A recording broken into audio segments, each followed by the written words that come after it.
जय गुरु जी संगत जी।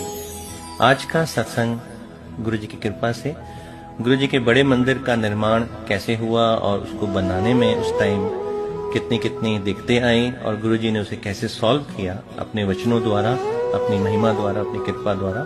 तो आज इसी सत्संग को हम सुनेंगे गुरु जी की मेहर से। जय गुरु जी। तो जिस समय बड़े मंदिर की जमीन सबसे पहले खरीदी गई, अरिहंत वाले मिस्टर जैन साहब, उनकी ये जमीन थी।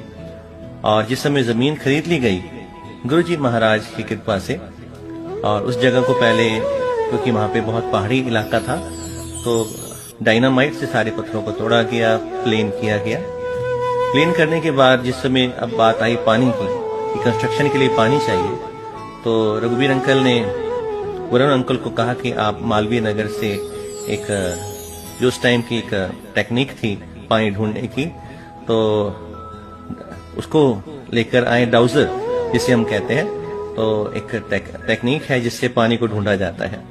तो पानी ढूंढने के लिए 3-4 घंटे लग गए और उस आदमी ने अपने पेंडुलम से काफी कोशिश की लोकेट करने की कि पानी इस जमीन में है कि नहीं। एट द लास्ट पता लगा कि यहाँ पे पानी नहीं है। गुरुजी को फोन किया गया महाराज को और कहा कि गुरुजी महाराज यहाँ पानी नहीं है। तो गुरुजी ने वचन की, कहते हैं गुरुजी महाराज ने उस टाइम, और रघुवीर अंकल को कहा कि अगले दिन तुम, महाराज ने डायरेक्शन दी कि अपनी नाक की सीध में तकरीबन 180 फीट आगे जाना, और जो जमीन है उसको आपने पहले 500 फीट खोदना है, ड्रिल करना है। तो जब ड्रिलिंग हो जाएगी तो 500 फीट, तो महाराज कहते हैं कि उस टाइम खारा पानी निकलेगा। आपने और खोदना है, उसको और ड्रिल करना है, और तकरीबन 2000 फीट आपने उसको ड्रिल करना है। मैं यहाँ से गंगा को भेज रहा हूँ। सुनने में बड़ा लगता है कि गुरुजी ने कहा, पर गुरुजी महाशिव महाराज, और वो जो आज्ञा जिसको दे दें वो उसे पूरी करनी पड़ती है।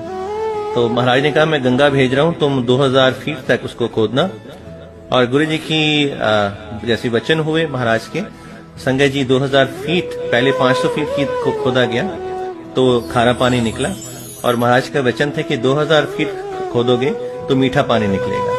तो जैसे महाराज के वचनों अनुसार 2000 फीट की खुदाई हुई तो मीठा पानी निकला, और कंस्ट्रक्शन का काम उस टाइम शुरू हुआ। तो कंस्ट्रक्शन का टाइम शुरू होते टाइम पहले, सबसे पहले हम डिजाइन बनाते हैं कि कैसी डिजाइनिंग होनी चाहिए।